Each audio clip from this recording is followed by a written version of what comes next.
അമിതാഭച്ചൻ വന്നായിരുന്നു ഇവിടെ. മൈക്കിൻ്റെ നീളം കണ്ടിട്ട് നേരത്തെ അമിതാഭച്ചൻ സംസാരിച്ചു പോവുകയാണ്. നമ്മൾ പാവപ്പെട്ട ആളാണ്. സുരേഷ് അപ്പം ആ കോമഡി നേരിട്ട് പറയാം. പ്രിയമുള്ളവരെ, ഞാൻ ഒന്നും വിചാരിക്കില്ല. ഞാൻ എന്താണെന്നറിയാം, ഞാൻ ഇവിടെ പരിപാടി നല്ലതായിട്ട് വരികയാണ്. അപ്പം ഞാൻ നിങ്ങളെ സത്യം പറഞ്ഞാൽ ഞാനിപ്പോൾ ഇങ്ങോട്ട് കയറി വരാൻ പാടില്ല എന്നെനിക്കറിയാം. പക്ഷെ എന്നാലും ഞാൻ വേറൊന്നുമല്ല. ഞാൻ നിങ്ങളെ ആരും ഡിസ്റ്റർബ് ചെയ്യാൻ വേണ്ടിയൊന്നുമല്ല. ഞാനൊരു ഉപകാരം ചെയ്യാൻ വേണ്ടിയില്ല. ആ ഉപകാരം ചെയ്തിട്ട് ഞാൻ ഇമ്മീഡിയറ്റ്ലി ഇവിടെ ഞാൻ പൊക്കോളാം. ഓക്കെ? വേറൊന്നുമല്ല, ഒരറിയിപ്പുണ്ട്. പ്രിയമുള്ളവർ, എനിക്കൊരു പ്രത്യേക അറിയിപ്പുണ്ട്. എനിക്കൊരു ഐഫോൺ കളഞ്ഞു കിട്ടിയിട്ടുണ്ട്. അതിൻ്റെ ഉടമസ്ഥൻ വന്ന് ഐഫോണാണെന്ന് തെളിയിക്കുവാണെങ്കിൽ അദ്ദേഹത്തിന് ഞാൻ ഈ ഫോൺ കൊടുക്കും. അതാണ് ഇതൊന്ന് പറയാൻ വേണ്ടിയിട്ട് വന്നത്. കാരണം ഞാനിങ്ങോട്ട് വന്നപ്പോഴേ എനിക്ക് സാധനം കിട്ടി. അപ്പം ഞാനിത് യഥാർത്ഥ കൈകളിൽ കിട്ടണമെന്നാണ് ഞാൻ ആഗ്രഹിച്ചത്. അപ്പം അതിനുവേണ്ടി ഞാൻ ഇങ്ങോട്ട് കമ്മറ്റിക്കാരെ അവരെന്നെ പെടലിക്ക് പിടിച്ചു തള്ളി. ഞാൻ എന്നിട്ടും എൻ്റെ ആ ആത്മാർത്ഥത കൊണ്ട് ഞാൻ ഇതുവഴി ചാടി ഞാൻ ഇവിടെ വന്നതാണ്. നിങ്ങൾ അറിയണം ഇത് യഥാർത്ഥ കൈകളിൽ കിട്ടിയിട്ടുണ്ടോ എന്ന് നിങ്ങൾ ജനങ്ങൾ അറിയണം. അതിന് വേണ്ടിയിട്ടാണ് ഞാൻ ഇങ്ങോട്ട് വന്നത്. ഇറങ്ങി ചെല്ലുമ്പോൾ അടി കിട്ടും, അത് വേറെ വിഷയം. എന്നാലും സത്യസന്ധമായിട്ടുള്ള പ്രവൃത്തിക്ക് ഞാൻ കൂട്ടി. This is my style. Okay? അപ്പം ഇതൊന്ന് പറയാൻ വേണ്ടിയിട്ടാണ്. അപ്പോൾ ഇതിൻ്റെ ഉടമസ്ഥൻ ആരാന്ന് പറഞ്ഞാൽ ബാക്കി ഒന്നാമത് ഞാൻ തരാം കേട്ടോ. ഞാൻ കൊടുക്കുള്ളൂ. പിന്നെ എന്നെപ്പോലുള്ള ആൾക്കാർക്ക് ഇങ്ങനെ രണ്ട് വാക്കും സംസാരിക്കാൻ ആരും അങ്ങനെ വേദികളോ അവസരമൊന്നും കൊടുക്കാറില്ല. എന്നാലും എൻ്റെ കാര്യം ആക്സിഡൻറ്റിൽ ഞാനിവിടെ വന്ന സ്ഥിതിക്ക് ഒരു 2 വാക്ക് സംസാരിക്കാം. ഒന്നും വിചാരിക്കരുത്. സഹോദര ബുദ്ധിയ അത് സഹിക്കുക. വേറൊന്നുമല്ല, ഈ സാധനത്തെക്കുറിച്ചാണ്. ഈ സാധനം ഇത്രയേ ഉള്ളൂ. പക്ഷെ ഇത് നമ്മളെ കയ്യിലുണ്ടെങ്കിലുണ്ടല്ലോ ഈ പ്രപഞ്ചത്തിലുള്ള സകല കാര്യങ്ങളും നമുക്കറിയാൻ പറ്റും. പക്ഷെ നമ്മൾ ഇതേ തന്നെ നോക്കിയിരുന്നുണ്ടല്ലോ നമ്മുടെ വീട്ടുകാരങ്ങനെ ആരും പോലും അറിയത്തില്ല. ആണ് ഏടാ, ഇപ്പം 5 വയസ്സുള്ള പിള്ളേർക്ക് 50,000 രൂപ മൊബൈൽ വേണം. മനസ്സിലായി? രാവിലെ കിടക്കപ്പായി എഴുന്നേറ്റ് കഴിഞ്ഞാൽ അവൻ ഉടുതുണി തപ്പുന്നതിന് ഒരു മൊബൈലാകാം. അല്ലേ? പണ്ട് പഠിച്ചിരുന്ന സമയത്ത് നോട്ട് ബുക്ക് പോലും തുറന്നു നോക്കാത്ത ആൾക്കാർ ഇപ്പോൾ ഫുൾ ടൈം ഫേസ്ബുക്കിലാണ്. ഇപ്പോൾ ഫേസ്ബുക്ക് നോക്കി നോക്കി അവൻ്റെ പടലിൽ വളഞ്ഞ് എഫ് പോലായി. നിങ്ങളൊരു കാര്യം മനസ്സിലാക്കണം, നമ്മുടെ വീട്ടിലോട്ട് ആരെങ്കിലും മുതിർന്ന ആൾക്കാർ കയറി വന്നാൽ നമ്മുടെ പിള്ളേർ കാണുമോ? കാണത്തില്ല. എന്താ? അവൻ്റെ പടലിൽ വളഞ്ഞ് ഇങ്ങനെ എഫ് പോലെ ഇരിക്കുകയല്ലേ. ഇതൊന്നും നിവർന്നാലേ അവനെ കാണാൻ പറ്റുന്നുള്ളൂ. എന്ത് വിരോധാഭാസമാണെന്ന്. ഇത് നമ്മൾ പ്രായമുള്ളവർ ബഹുമാനിക്കുന്ന പോലും പിള്ളേരെ നഷ്ടപ്പെടുത്തിക്കൊണ്ടിരിക്കുകയാണ്. പണ്ടൊക്കെ നമ്മളെ ഏതെങ്കിലും യാത്രയ്ക്ക് പോകുമായിരുന്നെങ്കിൽ നമ്മുടെ കൂട്ടുകാരെ നമ്മൾ ജംഗ്ഷനിൽ വെച്ചുകൊണ്ട് കഴിഞ്ഞാൽ എന്തെങ്കിലും സ്നേഹ സംഭാഷണം, എന്തെങ്കിലും നമ്മൾ അവരോട് നമ്മൾ സംസാരിക്കുകയും വിശേഷങ്ങൾ തിരക്കുകയൊക്കെ ചെയ്യും. ഇപ്പം അങ്ങനൊന്നുമില്ല. ഇപ്പം തൊട്ടടുത്തിരിക്കുന്ന സുഹൃത്തിനോട് ഒരു ഒറ്റ അക്ഷരം പോലും ഉണ്ടാകാതെ അങ്ങ് ചെക്കോസ്ലാവിയൊക്കെ കിടക്കുന്ന സുഹൃത്തിനോട് ചാറ്റ് ചെയ്യും എന്ന് പറഞ്ഞാൽ എന്തെങ്കിലും പറയാം. അങ്ങ് ചെക്കോസ്ലാവി നാട്ടിച്ചിട്ട് ഞാൻ പിന്നെ ഇതിനകത്തൊന്നും മിണ്ടാത്ത എന്നാന്ന് വെച്ചാൽ എൻ്റെ ആരോഗ്യം സംരക്ഷിക്കുന്നത് എൻ്റെ കടമയാണ്. അപ്പോൾ അതുകൊണ്ടാണ് ഞാൻ ഇതിനകത്തൊന്നും ഇടപെടാത്തത്. മനസ്സിലായി? നിങ്ങൾ മനസ്സിലാക്കണം. പിന്നെ നമ്മളൊരു സാധനമാകുമ്പോൾ എല്ലാത്തിനും അതിൻ്റേതായിട്ടുള്ള ശരിയും നന്മയും തിന്മയൊക്കെ ഉണ്ട്. കാര്യം ഇങ്ങനെയൊക്കെ പറഞ്ഞാലുണ്ടോ, ഈ സാധനത്തിൻ്റെ ജന്മം ഒരപാര ജന്മം അല്ലേ? നാളെ എത്ര ക്ലിപ്പിങ്സ്, എത്ര ഇപ്പം തന്നെ ഞാൻ പറയാം. ഇതിൻ്റെ ഓണർ ഒരു പെൺകുട്ടിയാണെങ്കിൽ, ഇന്നത്തെ കാലത്ത് ഒരു പെൺകുട്ടിയാണെങ്കിൽ 24 മണിക്കൂറും അവിടെ കവളോട് ഇങ്ങനെ ഒട്ടിച്ചേർന്നിരിക്കാൻ പറ്റും. നല്ല സുഖമല്ലേ? ഒന്ന് ആലോചിച്ച് ചോദിക്കേ. പിന്നെ ഇവിടെ ഇരിക്കുന്ന പ്രായമുള്ള അച്ഛനമ്മമാരോട് എനിക്ക് പറയാം, നിങ്ങൾ ആത്മാർത്ഥമായിട്ട് പ്രാർത്ഥിക്കണം. എൻ്റെ ദൈവമേ, അടുത്ത ജന്മത്തിൽ എന്നെ ഒരു മൊബൈലായിട്ട് ജനിപ്പിക്കണമെന്ന് ആത്മാർത്ഥമായിട്ട് പ്രാർത്ഥിക്കണം. എന്നാന്നറിയാം, ഈ മൊബൈലാകുമ്പോൾ ഉണ്ടല്ലോ ഈ സാധനത്തിൽ എന്തെങ്കിലും കേട് പറ്റുക ഉടനെ തന്നെ നന്നാക്കിക്കൊണ്ട് വരും. എന്നിട്ട് ഈ ചാർജ് തീർന്നു ഉടനെ തന്നെ ചാർജ് ചെയ്യും. എന്നിട്ട് നിലത്തും താഴെയും വെക്കാതെ ഇങ്ങനെ നെഞ്ചോട് ചേർത്ത് വെക്കും നമ്മുടെ മക്കൾ. ഒരു ഓർഫനേജിലും കൊണ്ടിടത്തില്ല, ഒരു വൃദ്ധസാനത്തിലും കൊണ്ടിടത്തില്ല.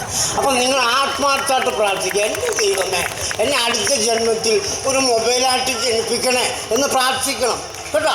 പ്രാർത്ഥിച്ചാൽ ഫലിക്കും. ദൈവം നമുക്കെല്ലാം തരും. മക്കളെ തന്നിട്ടുണ്ടെങ്കിൽ നമുക്കെല്ലാം തരും. മനസ്സിലായി? നിങ്ങൾക്കറിയാമോ, ഈ നമ്മളുണ്ടല്ലോ ഈ ഇന്നത്തെ കാലത്ത് ഒരാളുടെ സ്വഭാവം മനസ്സിലാക്കാൻ സ്വഭാവ സർട്ടിഫിക്കറ്റൊന്നും വേണ്ട. ഈ സാധനം നോക്കിയാൽ മതി. ഈ സാധനം നോക്കിയാൽ അറിയാൻ പറ്റും ഏത് കാറ്റഗറിയിൽ പെടുന്ന ആളാണ്. ഇപ്പം തന്നെ ഈ എൻ്റെ കയ്യിൽ കിട്ടിയ സാധനം ഉണ്ടല്ലോ, ഇതിൻ്റെ ഉടമസ്ഥൻ്റെ സ്വഭാവം എന്താ ഞാനിപ്പോൾ പറയാം. ഇപ്പം ഞാൻ ഈ ലോക്കയച്ച് ഞാൻ ഇപ്പോൾ കാണിച്ചില്ല, ഇപ്പോഴേ ഞാൻ കാണിച്ചു തരല്ല. ശരി ഇത് ശരിയാകുന്നില്ല. LDF എല്ലാം ശരിയാക്കും എന്ന് പറഞ്ഞിട്ട് ഞാൻ എല്ലും പഠിച്ച് ഡിയും പഠിച്ച് എഫും പഠിച്ചു ഒരു സാധനം ശരിയാകുന്നില്ല. അങ്ങനെ വിടാൻ പറ്റത്തില്ല. ഞാൻ ഇപ്പോൾ ശരിയാക്കി തരാം. ഒരു മിനിറ്റ്, ഇപ്പം ഞാൻ ശരിയാക്കി തരാം. അങ്ങനെ സംസ്കാരമുണ്ട്. പ്രിയമുള്ളവർ, ഞാനൊരു പ്രത്യേക അറിയിപ്പ് പറയാൻ വേണ്ടി വന്നതാണ്. എക്സ്ക്യൂസ് മീ, അങ്ങനെ സംസാരിക്കില്ലേ. ഞാനിപ്പോൾ ഒരു അറിയിപ്പ് കഴിഞ്ഞിട്ട് നിൽക്കുക. അപ്പോൾ അതിൻ്റെ റിസൾട്ട് വന്നിട്ട് മതി താങ്കളുടെ അറിയിപ്പ്. താരാണത്? താരീനൊക്കെ ഇവിടേക്ക് കയറ്റി വിട്ടത്? ഇവിടെ തന്നെ ആരോടേക്ക് കയറ്റി വിട്ടതെന്ന്? ആരെങ്കിലും കയറ്റി വിടാൻ ഞാൻ വല്ല റോക്കറ്റ് വേണം തന്നെയാണ് കുഴപ്പം. എവിടെ എത്ര നല്ല പരിപാടി നടന്നാലും അത് നശിപ്പിക്കാൻ അവിടെ എത്തും ഇതുപോലുള്ള കുടിയന്മാര്. ആരാണ് ഇതുപോലുള്ള കുടിയന്മാരും ഒന്ന് പരിപാടി നശിപ്പിക്കുമെന്നു? ഓ, അങ്ങനെ കുടിയെന്ന് വിളിച്ച് അങ്ങനെ ആക്ഷേപിക്കുമൊന്നും വേണ്ട കേട്ടാ. പിന്നെ കുടിയെന്ന് വിളിച്ച് അങ്ങനെ 24 മണിക്കൂറും കള്ളു കുടിച്ച് നടക്കണം. നല്ല കുടിയെന്നല്ലാണ്ട് പിന്നെ കുഞ്ചാക്കോ ബോബെന്ന് വിളിക്കാടോ? വേണ്ട, കുഞ്ചാക്കോ ബോബെന്ന് വിളിച്ച് എൻ്റെ സ്റ്റാർ വാല്യൂ ഒന്നും കേട്ടൊന്നും വേണ്ട. നിങ്ങൾ ഒരു കാര്യം മനസ്സിലാക്കണം, ഒരാളെ വിളിക്കുമ്പോൾ കുറച്ച് റെസ്പെക്ട് ചെയ്ത് വിളിക്കാം. തന്നെ റെസ്പെക്ട് ചെയ്ത് വിളിക്കാനാണ്. എന്ത് വിളിക്കണം? സംസ്ഥാനത്തിന്റെ സാമ്പത്തിക വികസന നയമോ എന്ന് വിളിക്കണം. എന്താണെന്ന്? ഈ സംസ്ഥാനമില്ലേ, ഈ സംസ്ഥാനത്തിന്റെ ഇൻകം വരുമാനം അത് വികസിപ്പിക്കുന്ന നയമോ എന്ന് വിളിക്കണം. താൻ എന്ത് ഇൻകം വികസിപ്പിച്ച കാര്യം പറയണത്? താൻ എന്താ വികസിപ്പിച്ചത്? ഞാനൊരു കാര്യം ചോദിക്കട്ടെ സുഹൃത്തെ, ഒരു മദ്യപാനി എന്ന് പറഞ്ഞാൽ ആരാന്നാ വിചാരം? മദ്യപാനി എന്ന് പറഞ്ഞ് 24 മണിക്കൂർ കള്ളു കുടിച്ച് നടക്കുന്ന ഒരാള് അല്ല, ഒരു സന്യാസിയാണ്. സന്യാസിയാ? സന്യാസിമാരെങ്ങനെയാ ജീവിക്കുന്നത്? അവരവരുടെ കുടുംബത്തെ മറന്ന് അവരുടെ ബന്ധുക്കളെ വെടിഞ്ഞ് അവരുടെ ജീവിതം ഈ സമൂഹത്തിന് വേണ്ടി സാക്രിഫൈസ് ചെയ്യണം. അതുപോലാണ് എന്നെപ്പോലുള്ള മദ്യപാനി. അല്ല, ഈ സന്യാസിമാര് സാക്രിഫൈസ് ചെയ്യണ കാര്യമൊക്കെ നമുക്കറിയാം. നിങ്ങൾ എന്ത് സാക്രിഫൈസ് ചെയ്യുന്ന പറയണത്? പറഞ്ഞുതരാം. ഒരു മദ്യപാനി സൃഷ്ടിക്കപ്പെടുമ്പോൾ അതിൻ്റെ ചുറ്റുവട്ടമുള്ള വെള്ളം, സോഡ, ബജ്ജി, പരിപ്പുട, കപ്പലണ്ടി ഇങ്ങനെയുള്ള ചെറുകിട വ്യവസായികളാണ് വളരുന്നത്. മനസ്സിലായി? ഈ വ്യവസായം വളർന്നെങ്കിൽ രാജ്യം പുരോഗമിക്കും. മനസ്സിലായി? നമുക്ക് നാളെ ഒരു അദാനി വേണ്ടേ, ഒരു അംബാനി വേണ്ടേ? ഇതുപോലുള്ള ബിസിനസ് മാഗ്നറ്റുകളെ സൃഷ്ടിക്കാൻ വേണ്ടിയിട്ടാണ് എന്നെപ്പോലുള്ള സന്യാസിമാർ രാപകൽ കിടന്ന് കഷ്ടപ്പെടുന്നത്. മനസ്സിലായി? നിങ്ങളൊരു കാര്യം മനസ്സിലായി, ഒന്ന് ചെയ്യുന്നാലേ മറ്റൊന്നിന് വളവാകത്തുള്ളൂ. ഞങ്ങൾ അടിച്ച് ചെയ്യുന്നു, മറ്റുള്ളവർ വളർന്ന് പടർന്ന് പന്തിരിക്കുന്നു. ഇതാണ് സത്യം, പ്രപഞ്ച സത്യമാണ് സുഹൃത്തെ. ഈ അടിച്ച് ചെയ്യണം തന്നെയാണ് നിങ്ങളുടെ പ്രശ്നം. നിങ്ങൾ കഴിഞ്ഞ ദിവസം അടിച്ച് ചീഞ്ഞ് വെള്ളം ഒടിച്ചിട്ട് KCB-യിൽ കിടന്ന് പ്രശ്നം ഉണ്ടാക്കുന്നുണ്ടായിരുന്നല്ലോ.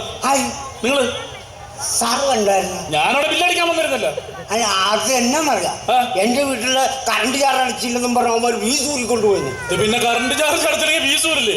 അല്ല, അത് അടയ്ക്കാൻ ചെല്ലുമ്പോൾ ചൂടാവേണ്ട കാര്യം എന്താ? നിങ്ങളവിടെ വെള്ളം അടിച്ച് ചെന്നിട്ടുണ്ടാവും, അതായിരിക്കും ചൂടായത്. ഞാൻ ചോദിക്കട്ടെ, വെള്ളം അടിച്ചുകൊണ്ട് എങ്ങനെ കറണ്ട് ചാർജ് സ്വീകരിക്കത്തില്ല? ഒരു കാര്യം പറയട്ടെ, നമ്മൾ ഈ സർക്കാർ ഓഫീസുകളിലൊന്നും വെള്ളം അടിച്ച് ചെല്ലാൻ പാടില്ല.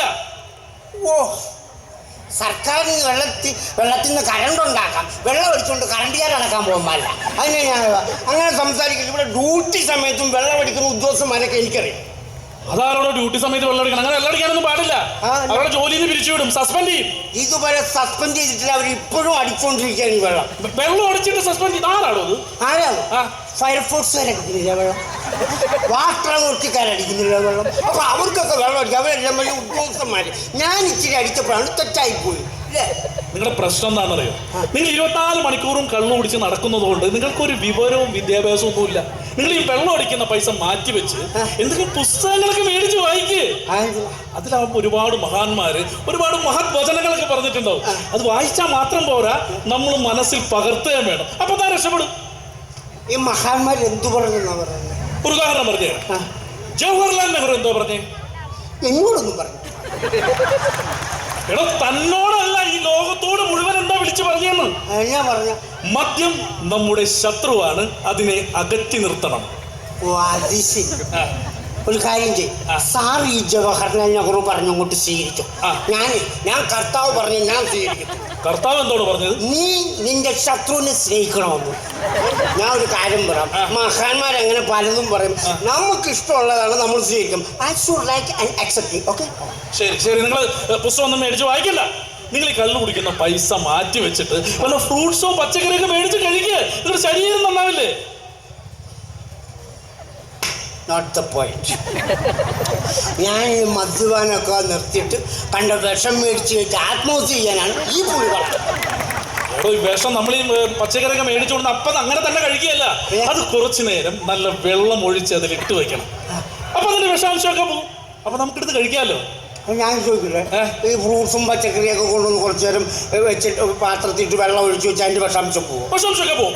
പൂർണ്ണമായിട്ടും പോവോ? പൂർണ്ണമായിട്ട് ഒന്നും പോവില്ല, കുറച്ചൊക്കെ ഉണ്ടോ. എന്നാലും നമുക്ക് കഴിക്കാം. എന്നാ അതുപോലെ ഞാനും ചെയ്യും. താനും ചെയ്യണം. ഞാൻ ബീവറേജ് സാധനം മേടിച്ചോണ്ട് കുറച്ചു നേരം വെള്ളം ഒഴിച്ചു, കുറച്ച് കഴിയുമ്പോൾ അതിന്റെ വിഷാംശം പോകും. ഞാൻ എടുത്ത് കഴിക്കും.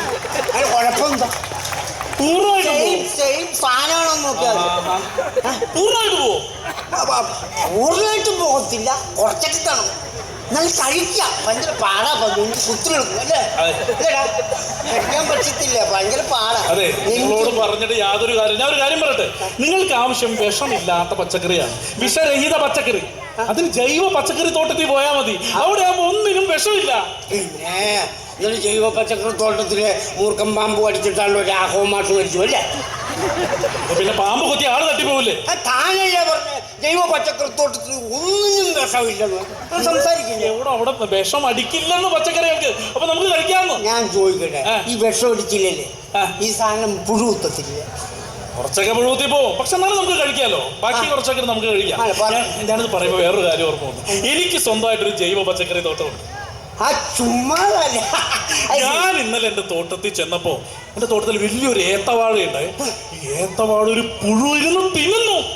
എന്നിട്ട് ഞാൻ ഒന്നും മിണ്ടിയില്ല, സൈഡിൽ കൂടെ ഞാൻ അങ്ങോട്ട് പോയി. നിങ്ങൾ ഈ പുഴുവിനെ പേടിക്കുന്നത്, നിങ്ങൾക്ക് ഒരു കമ്പെടുത്ത് നിങ്ങൾ തോണ്ടി കളയാൻ വരായിരുന്നു ആ പുഴുവിനെ. എന്നിട്ട് വേണം എന്നെ ഓടിച്ചിട്ട് കുത്താൻ. ഇത്രയുള്ള പുഴു കുത്തിന്നുമ്പോൾ തനിക്ക് എന്ത് സംഭവിക്കാനാ സുഹൃത്താ? താൻ വിചാരിക്കുന്നു ഇത്രയും പോകുന്ന പുഴുവല്ല അത്. അതിന് 2 കൊമ്പുണ്ട്, 4 കാലുണ്ട്, ഇത്രയും പോണ ഒരു വാലുള്ളത്, ഇത്രയും പോകുന്ന ഒരു സാധനം.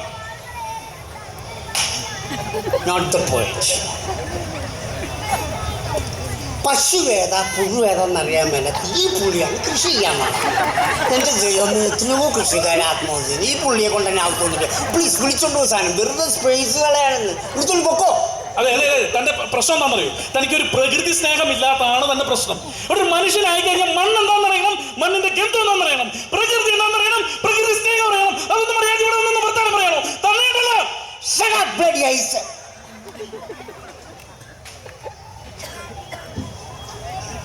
പ്രിയമുള്ളത്, ഇപ്പോൾ ഞാൻ നിങ്ങളോട് 2 വാക്ക് സംസാരിക്കാൻ ആഗ്രഹിക്കുകയാണ്. ഇപ്പോൾ ഈ യുവാവ് ഇവിടെ ഉന്നയിക്കുകയുണ്ടായി, ഒരു മദ്യപാനിക്ക് പ്രകൃതി സ്നേഹമില്ല എന്നാണ് ഇദ്ദേഹം ഇവിടെ ഉന്നയിച്ചത്.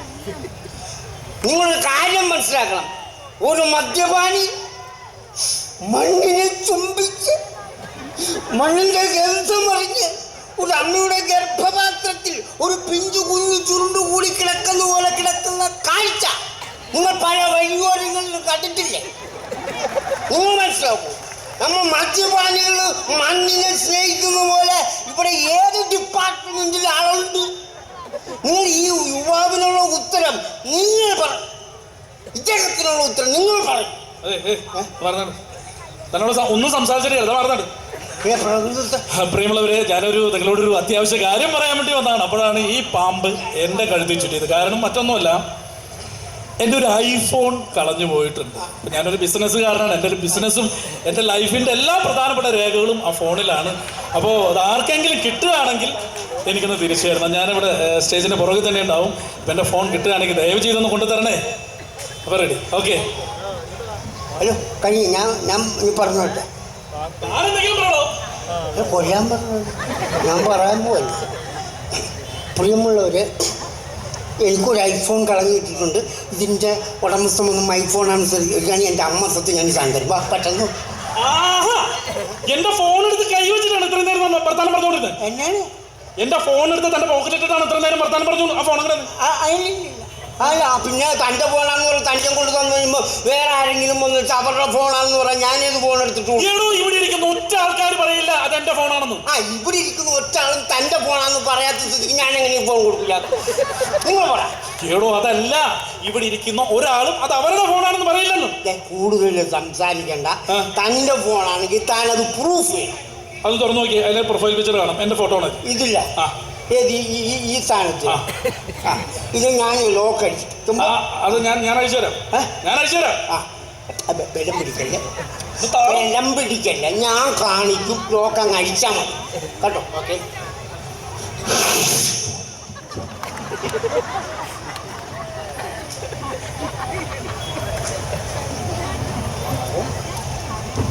എന്നാ തോണ്ടാടാ തോണ്ടിയ?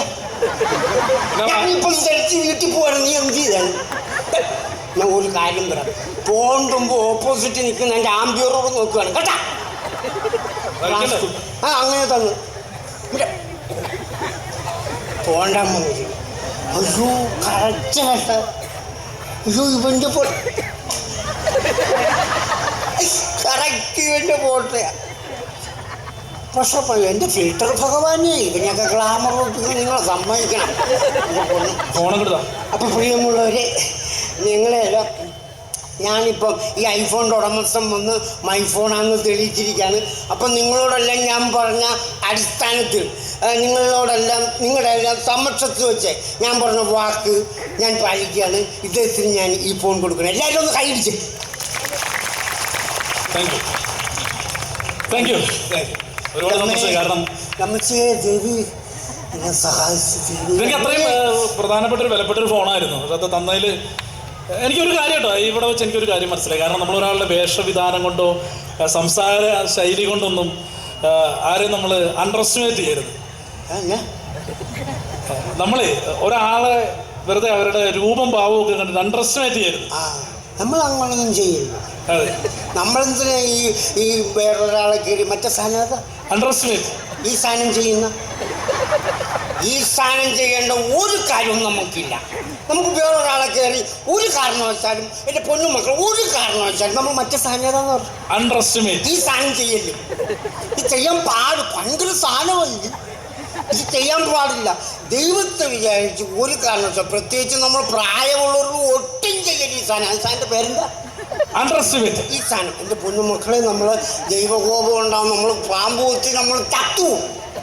അതുകൊണ്ട് എൻ്റെ മക്കളോട് ഞാൻ പറഞ്ഞു ഒരു കാരണവശാലും ഒരാളെ മറ്റേ സാധനം എന്താ? Under estimate. ഈ സാധനം ചെയ്യില്ല മക്കളെ. ഓക്കെ. അപ്പോൾ ഏതായാലും ഫോണൊക്കെ തന്ന സ്ഥിതിക്ക് എനിക്ക് ഒരുപാട് സന്തോഷമായി. അപ്പോൾ ഇത്രയും ആൾക്കാരുടെ മുമ്പിൽ വെച്ചിട്ട് ഞാൻ നിങ്ങൾക്കൊരു സമ്മാനം തരാൻ വേണ്ടി പോകാം. അല്ല, അയാളൊരു നല്ല കാര്യം ചെയ്തല്ലേ, നല്ല കാര്യമാണെന്ന് തോന്നുന്നുള്ളവരൊന്ന് കൈയടിച്ച്. ഞാനങ്ങനെയല്ല. നമ്മളിനിപ്പോൾ യഥാർത്ഥ കൈകളി കിട്ടണമെന്ന് മാത്രമേ നമ്മൾ ആഗ്രഹിച്ചല്ല. നമ്മൾ ബെനിഫിറ്റ് ഒന്നും നമുക്ക് വേണ്ട. അതല്ല, അങ്ങനെ പറയരുത്. ഞാൻ സമ്മാനം തരും. സമ്മാനം തരും. അത് അങ്ങനൊന്നും വേണ്ട. അല്ല, സമ്മാനം തരും. അത് മേടിച്ചേ പറ്റൂ. എൻ്റെ സന്തോഷമല്ലേ. സമ്മാനം തരാമെന്ന് പറഞ്ഞ ഒരു മനസ്സമ്മാനം തരുന്നില്ല. സമ്മാനം തരാം. ഒരു കാര്യം ചെയ്യും. ഞാൻ മേടിക്കുന്നത് ഇഷ്ടമായിട്ടുള്ള കൈയടിച്ച് ഓക്കെ. ഒരു കാര്യം ചെയ്യും. അങ്ങോട്ടും ഇല്ല ഇങ്ങോട്ടും ഇല്ല. താൻ പോയി ഒരു ഫുള്ള് മേടിച്ചോണ്ട് നമുക്ക് ബാക്കിൽ നിന്ന് അടിക്കാം.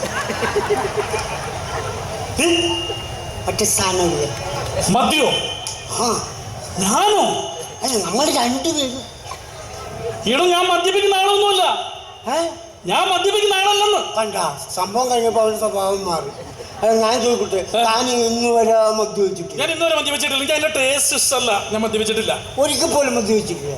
ഒരിക്കൽ പോലും എന്ന് പറഞ്ഞാൽ ഒരു പ്രാവശ്യം ഞാൻ മദ്യപിച്ച് നോക്കിയിട്ടുണ്ട്. അതിന്റെ ടേസ്റ്റ് എനിക്ക് ഇഷ്ടമല്ല. ഞാൻ അതോടുകൂടി ഞാൻ നിർത്തി. ടേസ്റ്റ് ഇഷ്ടമായില്ല? അല്ല അല്ല അല്ല. പുകവലിച്ചു? പുകവലി അവന്റെ സ്മെല്ല് എനിക്ക് ഇഷ്ടമല്ല. ഞാൻ പുകവലിക്കാറില്ല. ഒറ്റ പ്രാവശ്യം പോലും കഴിഞ്ഞു? ഒറ്റ പ്രാവശ്യം ഒന്നും ഒരു പ്രാവശ്യം വലിച്ചു നോക്കിയിട്ടുണ്ട്. പക്ഷെ ഇഷ്ടമായില്ല എനിക്ക്. ആണല്ലേ? കല്യാണം കഴിച്ച? കല്യാണം കഴിഞ്ഞിട്ടുണ്ട്. പിന്നെ ഭാര്യയും 2 മക്കളും. Note the point.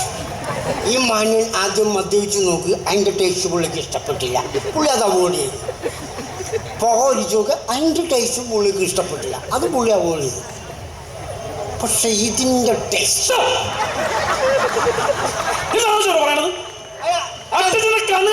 എടാ, നീ പറഞ്ഞ കാര്യമല്ലേ ഞാൻ ഈ പറഞ്ഞത്.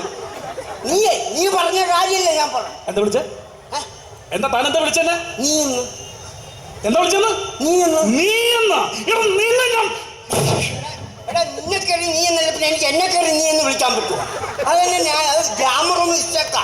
നീ കൂടുതൽ സംസാരിക്കുന്നത്. ഞാൻ ചെയ്യാന്ന് പറഞ്ഞ കാര്യം ഞാൻ ഇവിടെ ചെയ്തിട്ടുണ്ട്, എല്ലാവരും കണ്ടാണ്. തനിക്ക് എന്താ ചെയ്യാൻ പറ്റുന്ന വെച്ചാൽ താൻ ചെയ്തിട്ട് പോവാ. എനിക്ക് ചെയ്യാൻ പറ്റുന്ന ഞാൻ കാണിച്ചു തരാം. എനിക്ക് ചെയ്യാൻ പറ്റുന്നതാണ് ഞാൻ കാണിച്ചു തരാം. എന്താ നീ ചെയ്യാൻ പറ്റുക, ഞാൻ ചെയ്തിട്ട് പോടാ.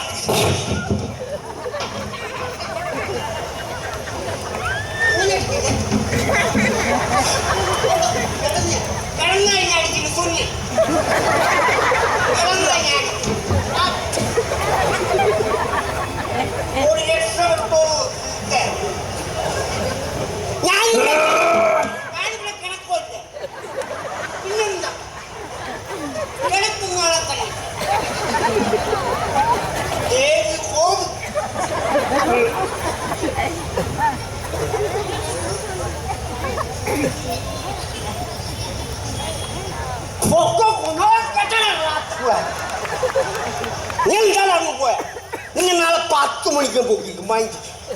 Speaking on the spot. School അവൻ എന്നെ തല്ലിച്ചു പോകില്ല, കൊമ്പത്താളെ. ഇതാന്ന് പറഞ്ഞാൽ നമ്മൾ മദ്യപിച്ചുകൊണ്ട് ആർക്കും ഒരു ഉപകാരം ചെയ്യില്ല, ആരും അംഗീകരിക്കത്തില്ലെന്ന്. അപ്പോൾ പ്രിയമുള്ളവരെ, നിങ്ങളെല്ലാവരും എൻ്റെ പെർഫോമൻസ് കണ്ടല്ലോ. നിങ്ങളെയൊക്കെ അനുഗ്രഹവും പ്രോത്സാഹനം ഉണ്ടെങ്കിൽ മാത്രമേ എനിക്കിനി അടുത്ത ജംഗ്ഷനിൽ പോയി 2 എണ്ണം മേടിക്കാൻ പറ്റത്തുള്ളൂ. നിങ്ങളെന്നെ പ്രോത്സാഹിപ്പിച്ചാൽ അടുത്ത ജംഗ്ഷനിൽ പോയി ഞാൻ അടികൊണ്ട് ചുരുണ്ടോളാം, സത്യം. അപ്പോൾ എനിക്ക് SMS ചെയ്യേണ്ട format ISS please Baiju. Please vote for me. Okay, thank you.